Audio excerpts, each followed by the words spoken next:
यदि आपको बीहड़वन की यात्रा का निमंत्रण मिले, क्योंकि यहाँ बिना निमंत्रण के आना खतरनाक है। जब आप गुप्त प्रवेश द्वार पर पहुँचेंगे तो आपका सामना बौने भंडार पहरेदारों से होगा, जिनके जहरीले तीरों की खरोच मात्र से तुरंत मौत। इसके आगे आप पहुँचेंगे खोपड़ी नुमा गुफा में। हो सकता है खोपड़ी नुमा सिंहासन पर मैं बैठा मिलूं आपका स्वागत करने के लिए। जो भी खोपड़ी नुमा गुफा आते हैं उन्हें गोपनीयता की शपथ दिलाई जाती है। उसके बाद आपको मुझसे पहले के 20 विताल पूर्वजों की कब्र दिखाई जाएगी। हीरे जवाहरात का खजाना, छोटा कोषागार जो सिर्फ बुराई के खिलाफ लड़ने के काम आता है, 4 शताब्दियों की विताल गाथा मेरे पूर्वजों ने अपने कारनामे इनमें लिख रखे हैं। मुख्य कोषागार अतीत की दुर्लभ वस्तुएं सुरक्षित रखने के लिए विताल के पास लाई जाती रही हैं। राजा आर्थर की तलवार, अलेक्जेंडर का हीरे का प्याला जैसी अनेक वस्तुएं मैं आपको दिखाऊंगा। फिर और रहस्यों का रहस्य, एक बंद दरवाज़ा, क्या है इसके भीतर? इसके आगे मैं किसी को नहीं ले जा सकता हूँ। डायना ने हेलोइस और किट को सुला दिया। देखभाल करने वाली भंडार नर्स को बोला, इनके लंच के समय तक मैं आ जाऊंगी। फिर डायना उस बंद दरवाजे के पास से गुजरते हुए बोली, इस जगह के अलावा मैंने खोपड़ी नुमा गुफा में हर जगह देख चुकी हूँ। रेक्स, तुम कभी इस दरवाजे के भीतर गए हो? रेक्स ने जवाब दिया, नहीं डायना, कभी नहीं। तभी मैं वहाँ पहुँच गया। मैंने बोला, परंपरा सिर्फ विताल के भीतर जाने की है, पर तुम दोनों के लिए यह परंपरा तोड़ी जा सकती है। रेक्स खुश हो जाता है, वाह क्या बात है।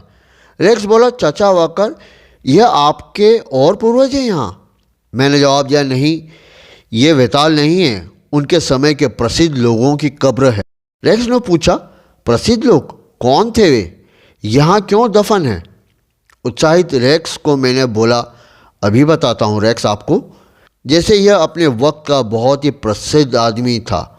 कुछ उसे नायक मानते थे और कुछ खलनायक। डायना बोली, अब बताओ भी ना, कौन था वो? मैंने दोनों को हंसते हुए बताया, एक जलदस्यु था। डायना आश्चर्यचकित होकर बोले, जलदस्यु इस गुफा में? कमाल है, पहले विताल से ही जलदस्यु तो तुम्हारे कट्टर दुश्मन हैं। मैंने डायना को बोला, हाँ, जलदस्यु का नाम ही किसी विताल को भड़काने के लिए काफ़ी है, पर यह जलदस्यु एक अपवाद था। जैसे यहाँ पर देखो, इस 13 नंबर का मतलब है 13वां विताल। रेक्स बोला, क्या उन्हें यहाँ दफनाया गया था? डायना ने जवाब दिया, नहीं रेक्स, दफनाया तो उन्हें बाकी वितालों के साथ ही गया था। अमेरिकी क्रांति के कुछ वर्षों बाद बाकी वितालों की तरह वह भी इसी गुफा में पैदा हुआ था। डायना ने किट को बोला, सुना किट, तुम भी इसी परंपरा में आते हो। आज की कॉमिक स्टोरी है 13वां विताल, जिसे लिखा है ली फॉक ने, चित्रांकन किया है साई बेरी ने। भारत में प्रकाशित हुई इंतज़ार कॉमिक संख्या नंबर 405, जो 4 अप्रैल 1982 में भारत में प्रकाशित हुई थी। यह उसका पहला भाग है। यह कॉमिक संडे स्टोरी नंबर 111 है। इस कॉमिक्स का नाम है the vault of missing man, जो 16 दिसंबर 1979 से 1 जून 1980 के बीच में प्रकाशित हुई थी। उसकी माँ अमेरिकन थी। बचपन में ही उसे वहाँ ले जाया गया था। आगे की कहानी, किट भविष्य का 13वें विताल की जुबानी। नाना जी वो कौन है? किट के नाना ने जवाब दिया, राष्ट्रपति जनरल वाशिंगटन है वो। मेरे नाना अमेरिका में प्रमुख व्यक्ति थे, इस कारण मैं बचपन से ही नेताओं से मिलता रहा था। 13वें किट ने बोला, सर क्या आप मुझे चॉकलेट देंगे? Mister Jefferson? मिस्टर जेफरसन ने किट को बोला, किट यह अमेरिकी स्वतंत्रता का घोषणा पत्र है। मैं बचपन में पतंग उड़ाने में माहिर था, मौज मस्ती वाला बचपन। मैं अमेरिका में पढ़ा लिखा शिक्षित युवक बन गया। मैं वर्तमान समय में सर्वश्रेष्ठ तलवारबाज था। अब तो आप भी मेरी इस कहानी को पूरा सुनना चाहेंगे ही। मैं आज़ाद अमेरिका में जवान किट, भविष्य का 13वां विताल, अपने हुनर को चमका रहा था। तलवारबाजी, घुड़सवारी, निशानेबाजी में महारत हासिल कर रहा था।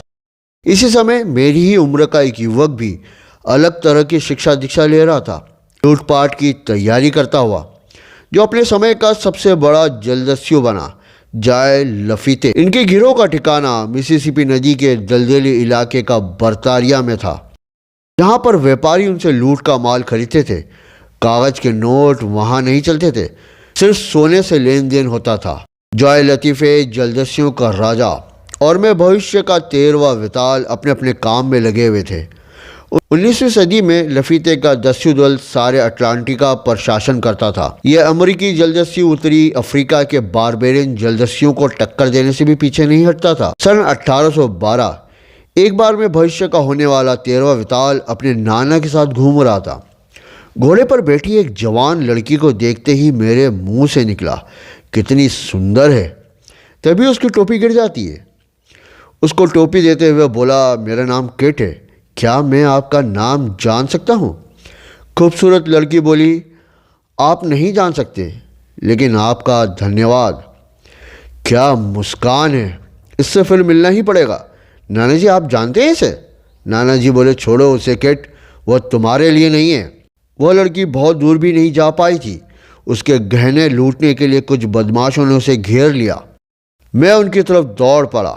यह देख एक बदमाश बोला, देखो कौन आ रहा है इन्हें बचाने के लिए। मुझे आता देख तीनों बदमाश बोले, इसके कपड़े तो मेरे काम आएंगे।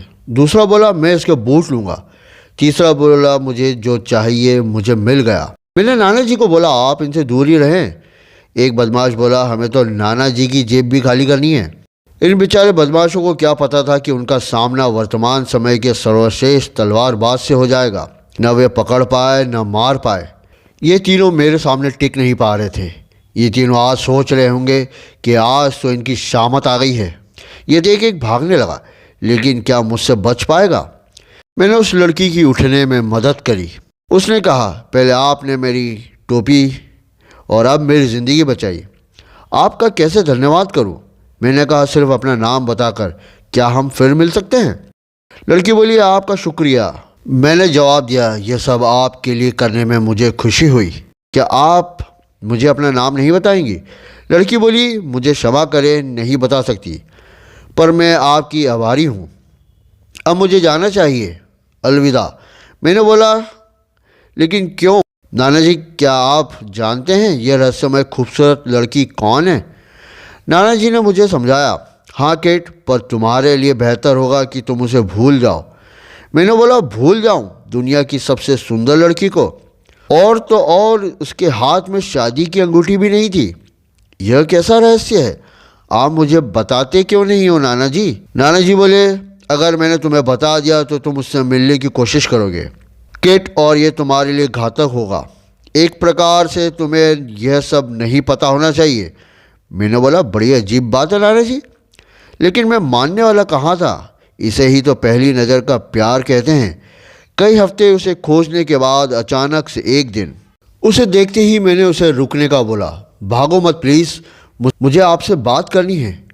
वो सुंदर लड़की ने बोला, प्लीज़ आप यहाँ से चले जाए।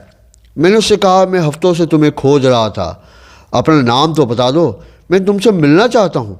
बग्गी पर बैठे उसके रक्षक ने मेरे सर पर डंडा मारते हुए बोला, सुना नहीं तुमने? भागो यहाँ से। मैं होने वाला भविष्य का विताल, इनके बर्ताव का यह तरीका मुझे पसंद नहीं आया। मैंने उनकी बग्गी का पीछा करा।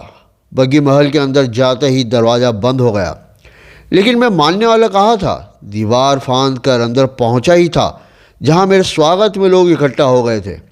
एक मुझसे बोला, मूर्ख युवक, तुम्हें चेतावनी दे दी गई थी, अब नहीं बचोगे। जैसा मैंने सोचा था ठीक वैसे ही हो रहा था। पहरेदार बोला, इसे सुना, यह पागल हो गया है। यह सब लड़की देखते ही बोली, उन्हें रोको, उसे कोई नुकसान न पहुँचे। उफ, मेरी चिंता। मैं जवान के इस अनजान लड़की का पीछा करते हुए यहाँ क्या किसी परेशानी के लिए पहुँचा था? मैंने बोला, पिस्तौल छोड़ो, आदमी की तरह तलवार से लड़ो। वे बोले, तुम ऐसे मरना चाहते हो तो यही सही, तुम्हारे टुकड़े टुकड़े कर देंगे। वहाँ ऊपर जेनेट कौन है ये आदमी? मैंने बताया था इसके बारे में। इसने बगीचे में मेरी जान बचाई थी, लेकिन मुझे किसी की मदद की ज़रूरत ही कहाँ थी। मारना मेरे सिद्धांतों के खिलाफ है, इसलिए हल्का सा घाव कर देता हूँ बस। लड़की बोली, आप उसे बचा लो। वह आदमी बोला, बड़ा नरम दिल है, पर तलवार खूब चलाता है, क्या नाम है इसका? लड़की बोली, उसने किट बताया था। उन्हें रोको, वे उसे मार डालेंगे। लेकिन मैं तो एक अनजान सुंदरी की खोज में जान की बाजी लगाए हुए था। संभल कर कदम बढ़ाओ, तभी एक तेज आवाज़ आई, लड़ाई रोक दो। आपने मेरी ज़मीन में घुसपैठ की है, इसकी सज़ा मौत है। मैंने जवाब दिया, पर मैं यहाँ एक शांतिपूर्ण काम के लिए आया हूँ, आपके पास खड़ी सुंदरी से शादी करने के लिए। मेरी बात सुन सभी हंस पड़े। एक मुझसे बोला, मूर्ख युवक, तुमने खुद अपनी मौत के दस्तावेजों पर दस्तखत कर दिए हैं। मैंने जवाब दिया, क्या यहाँ किसी सुंदरी से शादी करना अपराध है? सुंदरी के पास खड़े आदमी ने कहा, जानते हो ये सुंदरी कौन है? मैंने जवाब दिया, नहीं, यही पता लगाने आया था। मेरे इरादे पर शक न करें, तुम मूर्ख हो, पर तुमने मेरी बहन की जान बचाई थी, इसलिए मैं तुम्हें छोड़ रहा हूँ, फेंक दो इसे बाहर। मैंने बोला, तुम्हारी बहन? तभी मेरे सर पर एक तेज वार किया और मैं बेहोश हो गया। अच्छा हुआ उन्होंने मुझे ज़ोर से नहीं मारा था। फिर उन्होंने मुझे उठाकर बाहर कर दिया। जॉय, ये ठीक नहीं हुआ, उसने मेरी जान बचाई थी, सिर्फ इसीलिए वह अभी तक जिंदा है। जेनेट, उस रहस्यमय लड़की के महल के बाहर मुझे होश आया। वहाँ से गुजर एक आदमी से मैंने पूछा, क्या आप जानते हैं यहाँ कौन रहता है? उस आदमी ने जवाब दिया, क्यों नहीं, इस जगह का हर इंसान जानता है। नौजवान, तुम जरा नज़दीक आओ। यह बर्तारिया के शासक का महल है, जलदस्युओं के राजा जॉय लफीते का, और वो उसकी बहन है। यह मेरे लिए एक भयंकर समस्या वाली बात थी। वह सुंदरी जलदस्युओं के राजा की बहन है, और मेरे पूर्वज पहले वेताल से लेकर सभी वेताल जलदस्युओं के खात्मे के लिए प्रतिबद्ध रहे हैं। मेरे बेटे और उनके बेटे मेरा अनुसरण करेंगे। उसकी बहन? मैं उलझन में था। मैं जलदस्यु की बहन से प्यार कर बैठा। मेरी बड़ी समस्या, एक तरफ मेरा प्यार और दूसरी तरफ मेरा पारंपरिक शत्रु जलदस्यु, उसका भाई जलदस्युओं का राजा। मैं शपथ लेता हूँ, मैं हिंसा, अत्याचार, अन्याय का खात्मा करूँगा। मुझे पहले वेताल की ली गई शपथ याद आ रही थी, और फिर मैंने अपनी उलझन भरी समस्या सुलझा ली। वो जलदस्यु नहीं है और मैं अभी वेताल नहीं हूँ, उससे मिल सकता हूँ मैं। नाना जी, सब जानते हैं लफीते जलदस्यु है, तो वो खुलेआम रह कैसे रहा है? नाना जी ने जवाब दिया, रिश्वत के बल पर। लेकिन तुम उस लड़की से नहीं मिलोगे, वे तुम्हें मार देंगे। अगर मैं उससे नहीं मिला तो उससे शादी के लिए कैसे कहूँगा? नाना जी मेरी बात सुन अचंभित हो गए। इस बीच जॉय, उसने मेरी जान बचाई थी, और वह भी बड़ा अच्छा भला युवक है। जॉय बोला, अच्छा भला युवक होना काफ़ी नहीं है मेरी बहन, तुम्हारे लिए मैंने कुछ और सोच रखा है। एक रात जब सुंदरी मुझ अजनबी सुंदर युवक के बारे में सोच रही थी, उसका नाम किट है, बस मुझे उसके बारे में इतना ही पता है। इतना सुंदर, इतना प्यारा, पता नहीं वो कौन है, क्या मैं कभी जान पाऊंगी? अचानक से वो पीछे मुड़ी और हमारी नज़रें एक दूसरे से मिली। ओह, तुम्हें यहाँ नहीं आना चाहिए था, किसी ने देख लिया तो?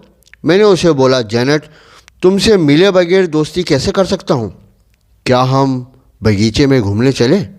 मेरी इच्छा है हम साथ में नाचें, या तुम जो चाहो। काश यहाँ मैं अपना गिटार आपके लिए लेकर आता। जेनेट बोली, किट, तुम्हारा नाम तो रोमियो होना चाहिए था। मैंने जेनेट को बोला, और तुम्हारा जूलियट? जानती हो, मेरे पूर्वज ने शेक्सपियर के समय पहली जूलियट की भूमिका निभाई थी। सच में? क्यों मजाक कर रहे हो? मैंने जेनेट को बोला, सच, उन दिनों नाटकों में आदमी ही औरतों की भूमिका निभाते थे। जेनेट ने मुझसे पूछा, किट, तुम कौन हो, कहाँ से आए हो? मैंने जवाब दिया, बहुत दूर, एक अद्भुत जगह का। उम्मीद है एक दिन तुम देखोगी। क्या हम किसी और जगह मिलें? जेनेट बोली, मैं कोशिश करती हूँ। तभी जेनेट का भाई जॉय आ गया। मैंने कहा था मेरी बहन से दूर रहना, तो भी जिंदा छोड़कर मैंने गलती की थी, और जॉय लतीफ़े कभी गलती दोहराता नहीं। जेनेट ने अपने भाई को रोकना चाहा। जॉय रुको! जॉय लफीते चिल्लाया, कुत्ते के पिल्ले, मैं तुझे मार डालूंगा। मैंने आराम से बोला, कोशिश करके देख लें सर, थोड़ी ज़्यादा कोशिश करनी पड़ेगी आपको। हम दोनों की तलवारों की आवाज़ रात की खामोशी को भंग कर रही थी। जल्दी से सम्राट, देखते हैं कौन किसको मारता है। और मैंने जॉय लतीफ़े की तलवार गिरा दी। हम दोनों की तलवारों के टकराने की आवाज़ सुन जॉय के जलदस्यु साथी लफीते की मदद को दौड़े। हम फिर मिलेंगे जेनेट। मैं किसी को मारता नहीं, खासकर मेरे होने वाले साले को। सभी को अलविदा। क्या मैं लफीते के चंगुल से बच पाया? क्या मैं जलदस्यु सम्राट जॉय का मुकाबला कर पाया? क्या मैं अपनी भावी पत्नी से मिल पाया? मिलते हैं रहस्यमय रोमांटिक अगले अंक में। 13वें ताल भाग 2। तब तक के लिए विताल चलता फिरता प्रेत का अलविदा।